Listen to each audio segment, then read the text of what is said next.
Rui Mergulhão Mendes é analista comportamental e junta-se agora a nós neste Jornal da Hora da Almoço. Muito boa tarde, bem-vindo. Boa tarde. Vai-nos ajudar a fazer aqui, de acordo com uma cronologia, enfim, dos acontecimentos da Cimeira do Alasca, que juntou Putin e Trump 7 anos depois, ajudar a perceber o comportamento de um e de outro e também fazer uma leitura dos sinais que esses comportamentos dão sobre os acontecimentos propriamente ditos. Okay. Vamos começar por ver o momento em que os dois estão a abandonar os respectivos aviões, quer Donald Trump, quer Putin, para começar então por fazer essa análise. Ok, vimos, eu gostava de começar um bocadinho ainda antes disto, que é a parte quando eles deixem, se tivermos hipóteses depois, estão a descer as escadarias, porque acho que essa parte é determinante para nós conseguirmos perceber o que é que cada um traz para esta cimeira. Sim. Nós vimos um Trump mais fechado, a descer as escadas do avião com muita cautela, se assim puderes dizer. Menos confiante? Menos confiante, sim, menos exuberante, e vemos um Putin a descer as escadas em passo largo, com confiança. Eu diria que se nós tirássemos este momento e o isolássemos no contexto, diríamos que isto seria na Rússia e não nos Estados Unidos. Há um momento no cumprimento também interessante em que este o Trump... não é o primeiro cumprimento, também já vamos ver um anterior. Um anterior, em que o Trump está a aguardar e que se vê Putin já de braço esticado para o cumprimentar, dando essa indicação mesmo de confiança e de assertividade.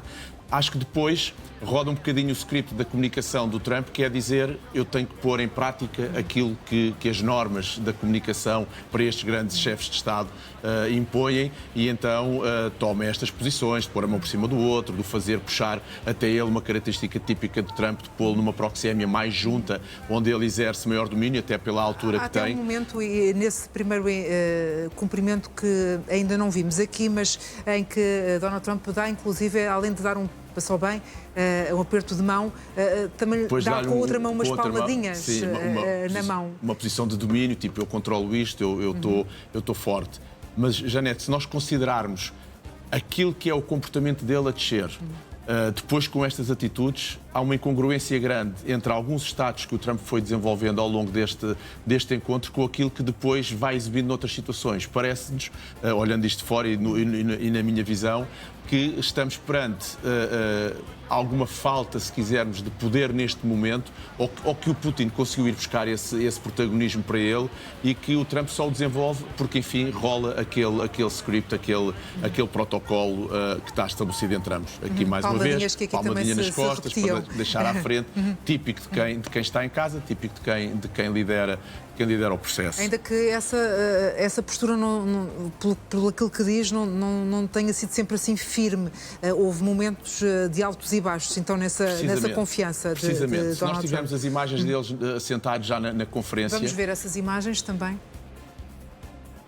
Em que se vê um Trump de corpo muito mais fechado, mãos quase com os ombros enfiados. Agora são as imagens da conferência de imprensa. Da conferência de imprensa não, ainda na sala de estar antes da reunião propriamente dita. Importante, e se nós contrastássemos isto com aquilo que seria a situação, por exemplo, quando recebeu o Zelensky da outra vez, e estou curioso para perceber como é que vai ser amanhã, vimos aqui um Putin muito mais... vimos Trump ainda com estes respirares mais profundos, corpo mais fechado, vimos um Putin mais largo na cadeira, posição mais ereta, talvez maior confiança, ou pelo menos a emanar segurança naqueles momentos, e parece-nos de facto um Trump menos seguro. Esta ambiguidade. Todas estas mensagens e imagens que temos visto, fica-se com a sensação que, e é inevitável também fazendo esta comparação, em termos de estatura, Putin é um homem bastante mais pequeno, uma altura mais baixa do que Trump, que é um homem aparentemente grande, mas dá a sensação que Putin se agiganta sempre perante Trump. É verdade, não sei, ou que o Trump se reduz perante ele. Vamos ver, vamos ver, sim. Depende da perspectiva. Depende da perspectiva, mas acho que sim, é uma boa leitura, e aqui acho que isso é por demais evidente. E eu acho que é esta ambiguidade que me deixa aqui na dúvida. De facto, tudo aquilo que se passa no nosso corpo e na nossa face é um reflexo de como nós estamos, quer cognitiva, quer emocionalmente. E aqui eu diria que o Trump quer evidenciar alguma segurança, mas depois o corpo contraria esses mesmos Estados aqui, a espaços com alguns destes momentos de comunicação. E já agora, neste momento em particular, pedia-lhe que nos ajudasse a perceber, há aqui um momento em que há uma jornalista, que é precisamente este momento, em que está a dirigir uma palavra a Vladimir Putin, em que lhe pergunta se vai aceitar um cessar-fogo e lhe pergunta também logo depois quando é que vai deixar de matar civis. E Vladimir Putin faz este gesto. É quando ele faz este sinal que não ouviu ou que não percebeu, muito provavelmente por uma pergunta menos incómoda. Mais incómoda, menos conveniente e que defende-se com a questão do que não ouviu ou que não percebeu, porque provavelmente é esse o sinal que está a fazer, que não está a ouvir. Típico de quem não quer dar a resposta. E a expressão, consegue dizer-nos alguma coisa? Está longe fica para ver daqui que tipo de expressão facial é que ele poderia evidenciar, e não consegui ver e não vi este momento antes para poder dar, mas depois poderei observar e dar nota disso. Vamos ver também o momento que se seguiu, enfim, depois de 3 horas de encontro e que voltou a juntar os dois líderes já numa conferência de imprensa. Penso que podemos pôr também essas imagens no ar. É mesmo este tipo de expressões do Trump. Conferência de imprensa que se seguiu à reunião. Aquele sorriso ali mais fechado do Trump. Eu não gosto de falar em sorrisos verdadeiros e sorrisos falsos, mas nós tivemos momentos em que eles tiveram, de facto, quando saíram no primeiro momento inicial, tiveram sorrisos, os dois, verdadeiros. E eu digo sorrisos verdadeiros na perspectiva em que nós não temos só que olhar para esta questão em que os sorrisos possam ser falsos. Podem ser sorrisos circunstanciais que evidenciam, de facto, algum alívio. E eu entendo isto neste contexto de que há um momento de grande tensão quando é o primeiro momento onde eles se encontram e pelo facto de ter corrido bem, terem-se cumprimentado, ter sido cordial, que de seguida evidenciem esse mesmo sorriso, que possa ser um sorriso de alívio e, volto a dizer, um sorriso verdadeiro. No final, quando sai a conferência e vimos o Trump sair a sorrir, um sorriso completamente distante daquilo que o Duchenne considera os sorrisos verdadeiros, tipificado como o Duchenne Smile, vê-se de facto não tem nada a ver com o primeiro sorriso, uma tensão enorme na zona da mandíbula, queixo muito tenso, lábios enrolados, pressionados, que nos pode dar indicação. Essa tensão esteve de alguma forma presente na célebre conferência de imprensa que foi dada na Casa Branca e que juntou Trump e Zelensky. Estes comportamentos estiveram presentes também por parte de Trump? Estiveram, mas aí com uma superioridade muito, muito maior. Eu acho que Trump, nessa conferência, Trump estava numa posição de superioridade, inclusive quando Zelensky escolheu para trocar algumas ideias com o secretário J.D. Vance, se não estou engano. Era o vice-presidente, o J.D. Vance. O vice-presidente, exato, obrigado.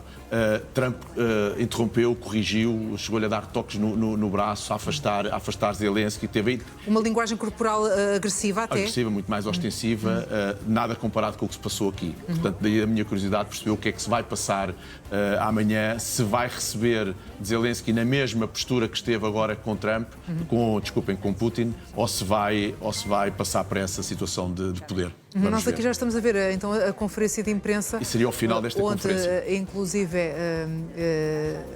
Donald Trump deu a honra a Putin de abrir a conferência de imprensa, foi o primeiro a falar.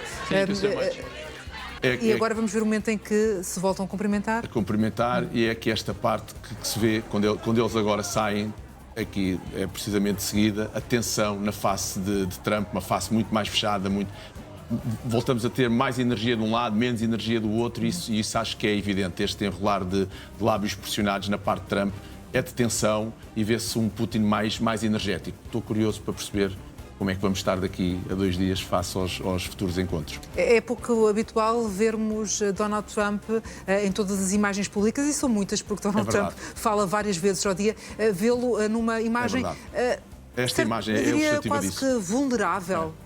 É verdade. Ele, no fim, tenta fazer aquele gesto que ele costuma fazer várias vezes de punho cerrado, de poder, mas nem isso saiu bem. Se nós deixarmos passar o vídeo, ele tenta fazer, mas é quase que envergonhado a fazer aquilo, não se consegue perceber. É difícil. Este momento aqui, mas mais está parado. O quê? Está desconfortável aqui? É numa fase como digo, isto parece antagónico a alguns momentos da comunicação dele, porque depois há espaços onde o boneco, passa a expressão, deixa de funcionar, perde quase que toda aquela postura e quase todo aquele brilho que ele tem quando comunica, às vezes até com arrogância, da posição dominante e de poder que tem, face ao mundo e face aos seus congêneres dos outros países. E mesmo essa arrogância que Donald Trump nos habituou, uma forma, enfim, diria, muito característica de se dirigir aos mais diversos assuntos, não esteve presente em nenhum momento público, pelo menos, desta cimeira de Alasca. Inclusive, ele tem um momento em que, quando o Putin começa a vir, bate-lhe palmas, recebe-o com palmas, numa perspectiva...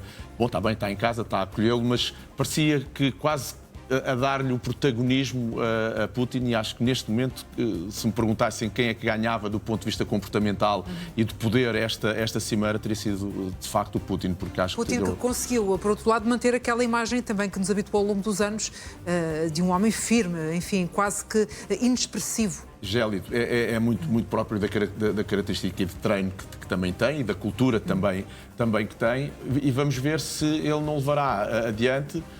Isto é a descida dos aviões. Era aquele momento inicial que estamos a ver. Falava a descida das Se nós virmos aqui o Putin, e se formos ver agora de seguida Trump, o Trump neste momento já deve estar no chão, a aguardar, mas sim, tanto que na conferência que ele já dá na Rússia, a forma como ele comunica o que ali se passou foi de confiança, foi de assertividade, foi de temos as nossas premissas, temos os nossos interesses, vamos mantê-los e veremos se de facto ele conseguir manter aquilo que quer para a negociação. E é de facto muito raro ver Vladimir Putin desmanchar esse boneco. É verdade. É verdade. Não é? E ele aqui quando se começa a aproximar, já vai. Agora veja o caminhar de um e do outro.